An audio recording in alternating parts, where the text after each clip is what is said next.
Hey ladies and gentlemen, this is Timothy here. I am back with a couple spotlight videos. The Shadows over Innistrad is coming out in about a week. The full spoiler came up just yesterday, so we know what the entire set looks like, and I am extremely excited for it.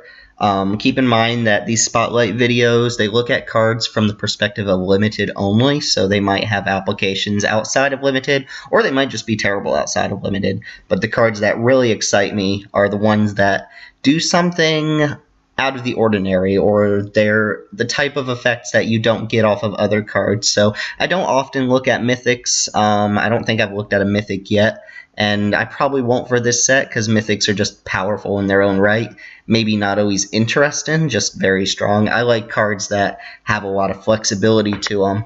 And so the first one that stood out to me when I was looking at the spoilers about halfway through spoiler season was Westvale Abbey, a land that transforms into a very, very powerful card. I'm sure you've seen it. I'm sure a lot of people have started brewing around it for standard purposes, but I'm very excited to see this card in limited, and I'll be picking it up every time I see it. I will preface this by saying that I did not play original Innistrad block in limited, and I understand that to most players it's probably the best limited format there has been, or at least that's the word on the street. And I'm very excited to get a crack at our return to Innistrad and see if people kind of agree whether or not this lives up to the reputation or not. So bearing that in mind, I've never played with flip cards before, or I'm sorry, transform cards, I should say. And I'll have to wait until the set comes out to really get a feel for how I actually interpret the power level of transform cards. But from what I understand, they seem very fun to play with and add a dynamic to the game that you don't get in a lot of sets. So we're starting off with a transform card, and just a quick spoiler, I will be doing a transform card for the next video as well. But let's go ahead and kick into it and look at what our card is. Westvale Abbey starts off as a land, and it adds colorless mana to your mana pool. Doesn't come in tapped or anything, just comes in, taps for mana right away. And we've got two abilities on it. First one, pay 5 mana and tap it, pay a life, and put a 1/1 white and black human cleric token onto the battlefield.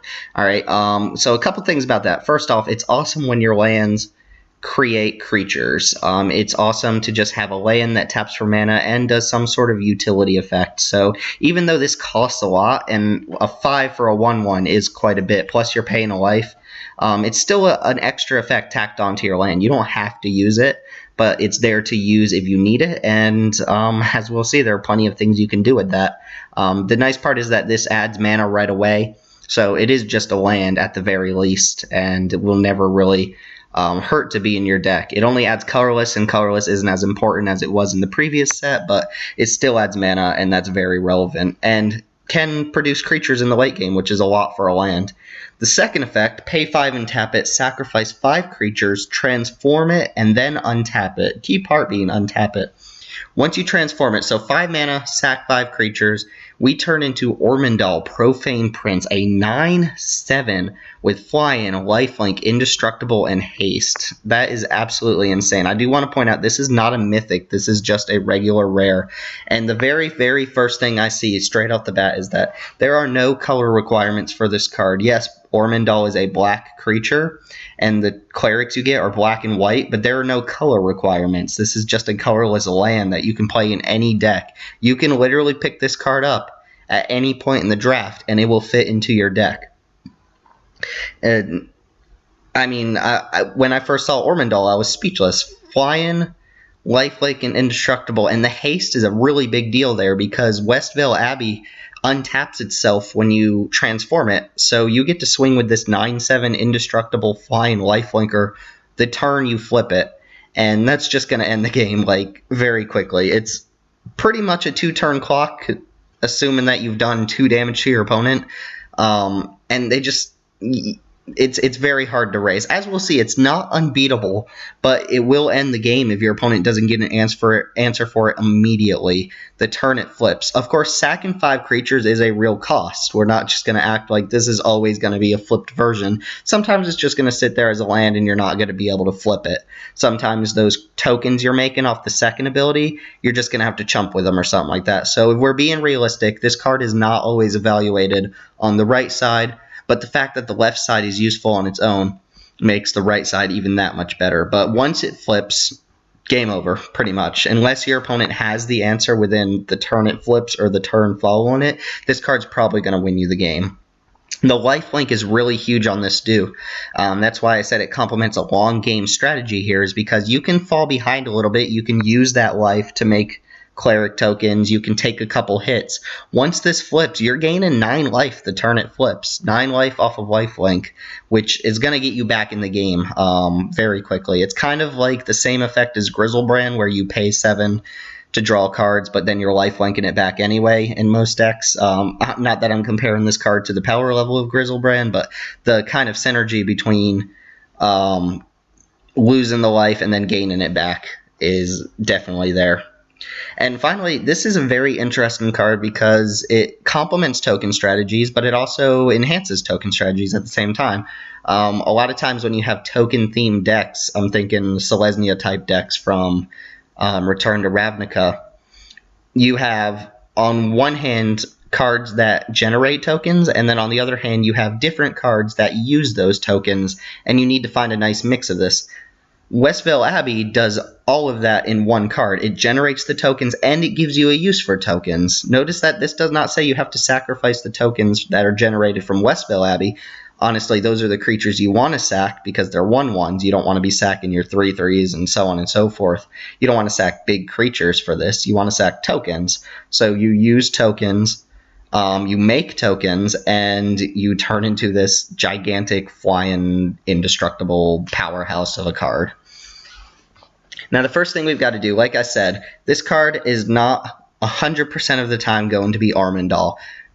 A good 50% of the time you play it, it's going to be Westvale Abbey, and it's going to stay that way. So you have to evaluate this from the perspective of, is it worth it to just play Westvale Abbey if I never get to flip it? My answer right away is yes. Like I said, utility lands that tap for mana and do something in the late game, provide some sort of card advantage, generate creatures like this one does, they're very good. So the one thing that comes to mind right off the bat is, do we have sacrifice engines in this deck? Do we have ways to use those 1/1 creatures for purposes other than flipping Westvale Abbey? Obviously, black and white stand out as the type of cards that give us sack outlets. Not necessarily repeatable effects, although a lot of these are, but ways to use those 1/1s to our advantage if we know for a fact we're probably not going to be flipping Ormendahl anytime soon. For instance, we have Reaper of Flight Moonsilver, which is a card that stood out to me as kind of a late-game ender in Limited. It's a 5-mana 3/3 flyer. If you have Delirium, you can sacrifice a creature to give it +2/+1 for the turn. Now, you can generate a bunch of tokens, sack a bunch of creatures, and this card can actually end the game on its own. So a repeatable sack engine, doesn't require any mana to activate, and just lets you use those creatures to your advantage. Obviously, sack engines are better when you don't have to pay mana for them, so Reaper of Flight Moonsilver is a very good enabler for that cause. And we have other ones like Indulgent Aristocrat. 1 mana, 1/1 lifelinker, pay 2 mana, sack a creature, put a 1/1 counter on each vampire you control. You can slot Westvale Abbey right into a vampire deck. Does it have any direct synergy with vampires? No. But it generates creatures. It lets you use effects like this without using your permanents, using the cards in your deck. It doesn't cost you any card advantage to do so. You just generate a token, sack it off. Of course, we're talking 5 mana per token. But I do like that the lifelink on this card kind of offsets the mana or the life that you're paying to generate the cleric tokens off of Westvale Abbey. Then you have these kind of other effects. What Morkrut Necropod stood out to me as just kind of a big beater in Limited, but it requires you to sack a creature or a land in order to attack. Well, when you're making a 1/1 to pay for the cost of attacking with a 7/7, it seems like a lot.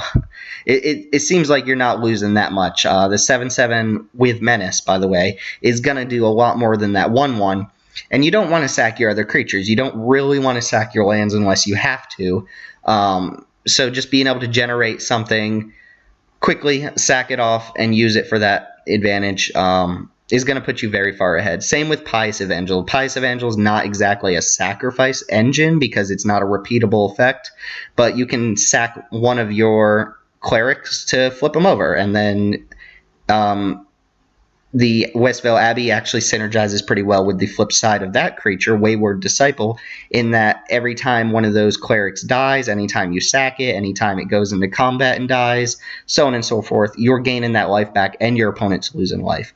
There are other examples of sacrifice cards, some that come to mind. 3 mana white sorcery that says sack a permanent, exile something, or 3 mana instant that says sacrifice a creature or land, draw 2 cards. You can use these little tokens to your advantage for lots of other purposes than flipping the card.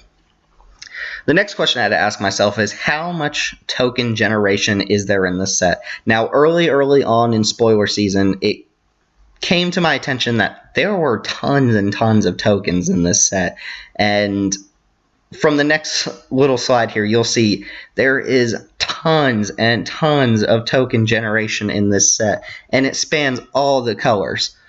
Token generators are huge in this set. They're all over the place, and not just single token generators, but repeatable effects that give you multiple bodies.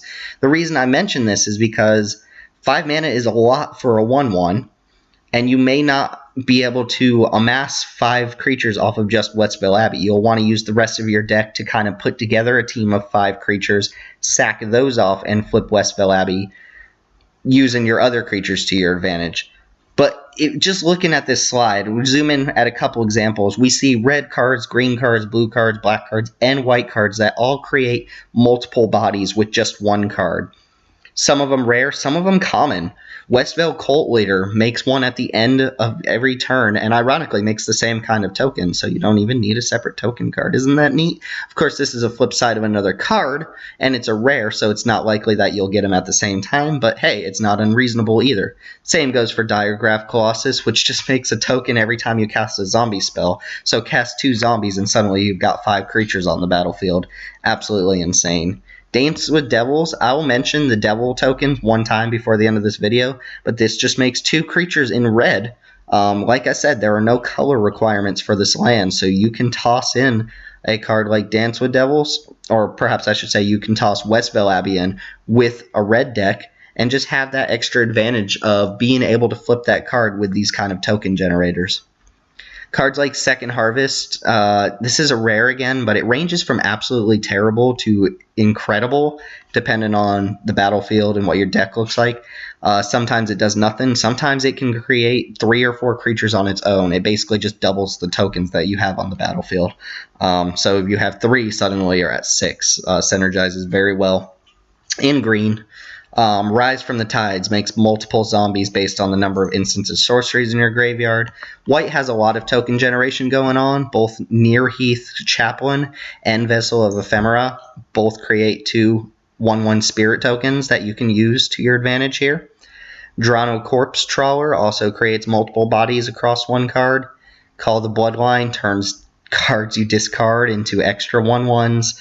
I mean, like this, I chose a bunch of different examples just to show you how many there are, and I didn't even pull out all the cards. These are just good examples of playable cards that give you multiple bodies over maybe a couple turns, maybe all at once. But as you can see, there are tons of ways. From Under the Floorboards starts at a floor of, no pun intended, 3 zombie tokens, and you can actually, for 7 mana, make 5 tokens right away off this, and then next turn sack those tokens. Geese's Bidden makes 2 tokens. Crawling Sensation makes a token every time a land goes to your graveyard. Ulvenwald Mysteries makes a token every time a clue is sacrificed. Emissary, same as the blue zombie above, makes an additional creature if another creature died that turn. Just tons and tons of ways to get those 5 creatures. And remember what I said, you don't really want to sacrifice a bunch of creatures. I don't want to use From Under the Floorboards to make 8. I don't want to make 5 zombies and then really sacrifice those 5 zombies to pay the cost of flipping Westvale Abbey, unless I know it's going to win me the game, just because those 5 zombies might win you the game on their own. But 1/1 insects, those probably aren't going to win you the game, so I might want to use something like this. And none of these cards on this list seem unplayable. I would play any of these cards in their own respective decks, with the Vessel probably being the worst. But just to reiterate that point, all 5 colors, all kinds of rarities, tons of ways to make tokens besides using the 5 mana off Westvale Abbey. So it's going to be reasonably possible to flip Westvale Abbey without investing 25 mana into it. And like I said, I'm excited to be able to do it in any color without having to worry about the repercussions of playing a certain color and not being able to flip the card. Moving on, so one thing I'm really kind of on edge about here is that if I think this card is good, then I'm probably going to be beaten by it at some point. I was looking through and I looked at it, and 9/7 Indestructible just seemed crazy. So I was looking for ways to beat it. And thankfully, I saw that there are tons of ways to beat it. First off, if your opponent has a really strong rare card, then there's a good chance that you want to look at your own rare cards to see if you have ways to beat it. These are just a couple of examples of rares and mythics that can beat Ormendahl in its flipped form. And just looking at it again, it crosses most colors. I don't see any green cards on this list, but there is red, blue, white, even a black card, sacrifice effects, exile effects. We will notice that white has the most answers here, white and blue, I believe. There are a lot of planeswalkers to deal with it. I believe Sorin can also deal with Ormendahl. I don't know how the Death Grasp effect on Sorin is worded, but it is possible. Descend upon the Sinful will just straight up get rid of it. To the Slaughterer is not guaranteed to kill it because your opponent chooses the creature to sacrifice.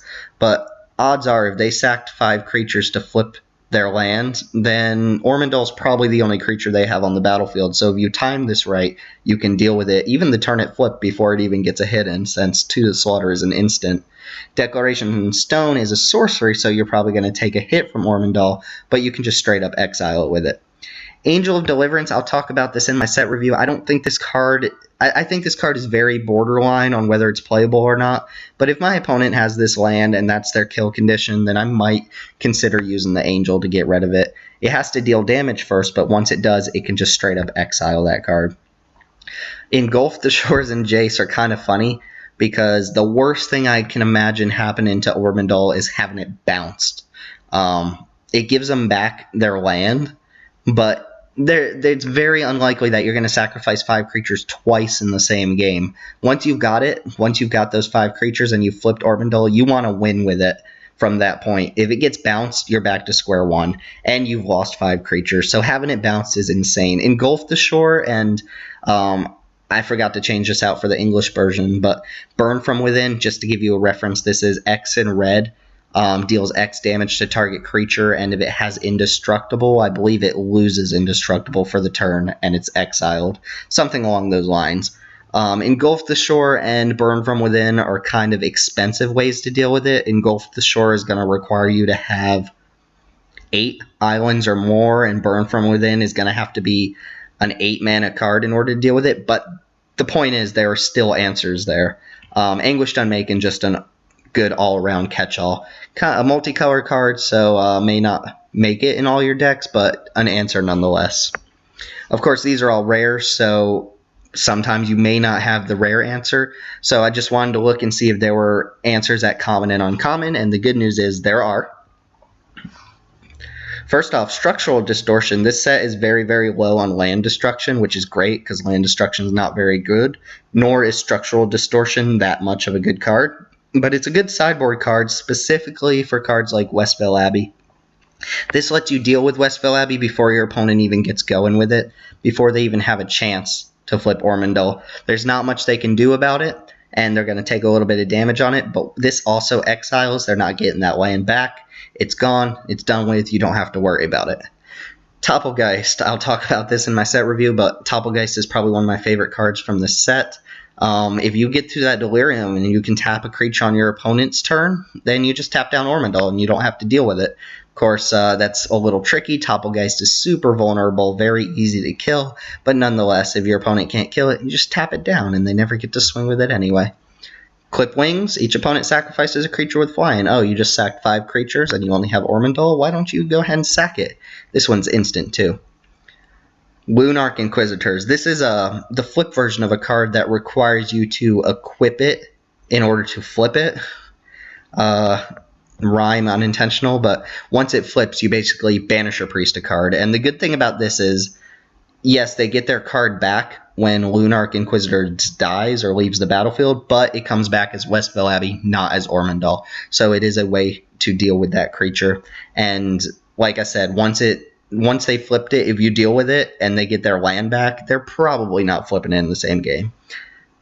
And then Compel and Deterrence, Just the Wind. Bounce spells are probably the natural enemy of these huge creatures, these things that you invest lots of mana and lots of creatures into. Bounce it back. 1 mana, 2 mana spell. Bounce it back. It's gone. Dealt with it.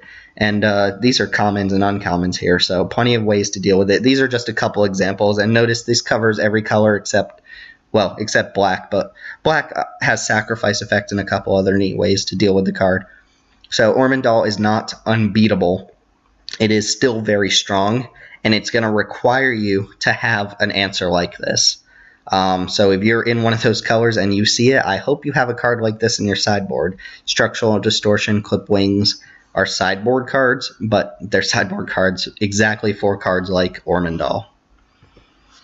And finally, I wanted to point out a couple other synergies. One thing I like to look at when I see these rares is I think about kind of these unlikely situations where you have 2 rares together that work extremely well and you just get to kind of go off. It doesn't happen often, but sometimes you do. One that doesn't involve a bunch of rares is Ormendahl, or well, not Ormendahl, but Westvale Abbey works pretty nicely with werewolf cards. The reason being is werewolves require you to flip them by not casting any spells. If no spells were cast, then a werewolf flips on the following turn. Ormendahl or Westvale Abbey let you generate tokens using your mana without casting a spell. So it gives you something to do on this turn without casting spell, allowing your werewolves to flip. Again, Westvale Abbey, probably not the most synergistic card with a werewolf deck, but it slots into pretty much any deck, and it's a nice little answer to have, nice little utility land that can potentially be a threat later in the game. And I would play it in a werewolf deck, especially knowing that it gives me a way to generate a creature without casting a spell, allowing me to flip cards like this. You go 4-drop, next turn you play Abbey and make a creature, and then you flip your Solitary Hunter on the following turn. Things like that. Again, not the most synergistic build, but one that you can do nonetheless. Thalia's Lieutenant stood out to me as a card that works very well with the token generation, mainly because Lieutenant gets a 1/1 counter every time a human enters the battlefield. So basically you can use the Abbey to pump the Lieutenant every turn, making it bigger and bigger and bigger. Vice versa, you can use Thalia's Lieutenant to pump an army of 1/1 cleric humans. When Thalia's Lieutenant enters the battlefield, all of your humans get a 1/1 counter. So Thalia's Lieutenant works both ways and works very nicely with the cleric tokens because they are humans. Odric and Behind the Scenes kind of work in the same regard, that they require a little army to work. The more creatures you have, the more potent their effects are. Behind the Scenes gives all of your creatures skulk, which means that your 1/1 cleric humans that you're making can only be blocked by creatures with power 2 or greater. And once you've pumped out enough of them, you can attack all in, your opponent can't block, and then after blocks are declared, or not declared, you get to pump them all. And then hopefully you can create some sort of win condition out of that. Odric lets you basically spread around your keyword abilities to all of your creatures, as long as one of your creatures has that keyword. So if you manage to get a creature with, I don't know, Death Touch, or a creature with Flying onto the battlefield, suddenly all your little 1/1s have that same ability and they become that much more of a threat. And finally, Devil's Playground, just like Dance with Devils. I believe these are the only 2 cards that generate devil tokens, but the devil tokens have an extra ability. When they die, they deal a damage to target creature or player. If you manage to get Devil's Playground and play it, having those 4 devil tokens, first off, that's 4 creatures that put you that much closer to flipping Westvale Abbey. That's 4 of the 5, 80% of the creatures you need. Second off, once you sack those creatures, you're flipping your Westvale Abbey, and you get to basically deal 4 damage to your creatures or players, however you want to split it up. So those devil tokens work very nicely with this kind of sacrifice effect, and it's a nice little option for red to have these token generation abilities. Granted, Devil's Playground is rare, and I believe Dance with Devils is uncommon, and red doesn't have much token generation outside of that, but they are still options that I can see a lot of people passing. I think this kind of card is a lot stronger than people might give it credit for at first glance. So there are options in all colors. Blue, I didn't put anything here. Nothing really stood out as like a wombo combo for me, but I'm sure there's something I'm missing there. It just seems like the flexibility of Westvale Abbey in any color deck is just crazy.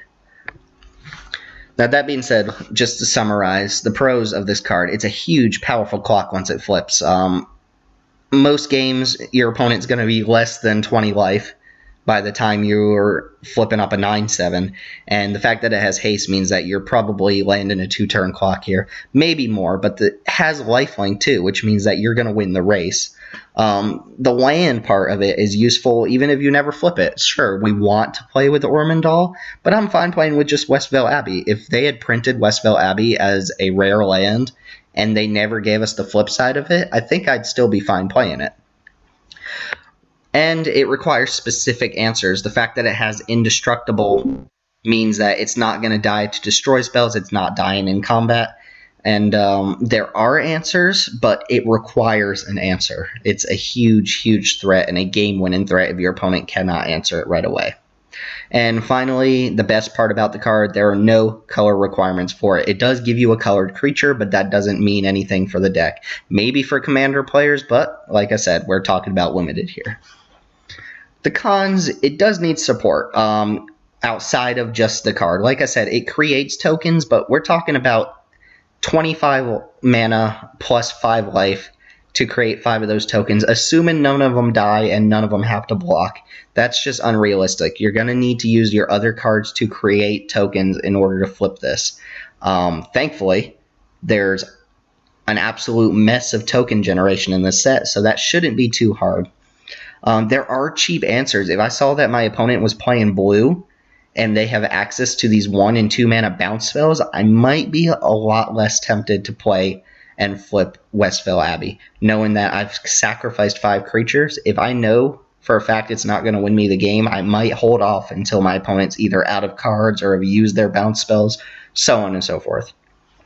And finally, I wrote 5 creatures is a real cost. If you're not using tokens and you're just trying to work off your creatures to flip it, well, you might not be playing the card as best as possible. If you're just playing like a green-red werewolf deck or a black-red vampire deck or so have you, and you have no token generation, you're just trying to use your 5 creatures once you get them to flip it up, that may not be the best idea. You might have 5 creatures out and those creatures may be able to win you the game on their own, so it might not even be worth using 5 of your creatures to flip Ormendahl. Like I said, if it gets answered, you just might have cost yourself the game by losing those creatures. So leverage that to your advantage. Figure out whether the 5 creatures you're sacking are better than or worse than Ormendahl. And if they're worse than, then you would consider sacrificing them to swing in. For instance, if there's a board stall going on, maybe you have strong creatures, 3/3s, 4/4s laying out, but you can't get in because your opponent has a bunch of big blockers, big defenders, stuff like that. Then I might consider sacking off my stronger creatures to flip into this 9/7 hasty lifelink flyer indestructible guy. But if I'm beating my opponent down and I have this Westvale Abbey sitting there, I'm not going to give my opponent a win because I played into their removal spells. So you have to really consider the advantages of flipping the card when you have those 5 creatures on the battlefield to actually sack for it. Now, with all that being said, I think this card is amazing. It's very exciting. It stood out to me the second I saw it as a really powerful card. The type of card that I had to go back and read and make sure I wasn't reading it incorrectly. I felt like I was missing something, like it either came in tapped or required you to sack it on upkeep. I don't know. It seems insane, and I can't stress this enough. It goes into any deck you can play. As long as you have creatures in your deck and you're using mana, you should be able to slot this in and hopefully flip it. Maybe you don't flip it, maybe it sits there, but it's a fine land and it turns into a damn fine creature. So hopefully I can win some games with it. Hopefully I never have to stare down the other end of Ormendahl. But I hope you guys enjoyed this video. Like the video, comment, subscribe if you want to, and tell me what cards do you want to see in the spotlight. The set is coming out in about a week. I've got a couple other cards in mind, but tell me what stood out to you, what is most interesting to you, and leave a comment letting me know, and I'll see if I can make a video for you. Thanks for watching again. I'll see you next time. This has been Timothy, and adieu.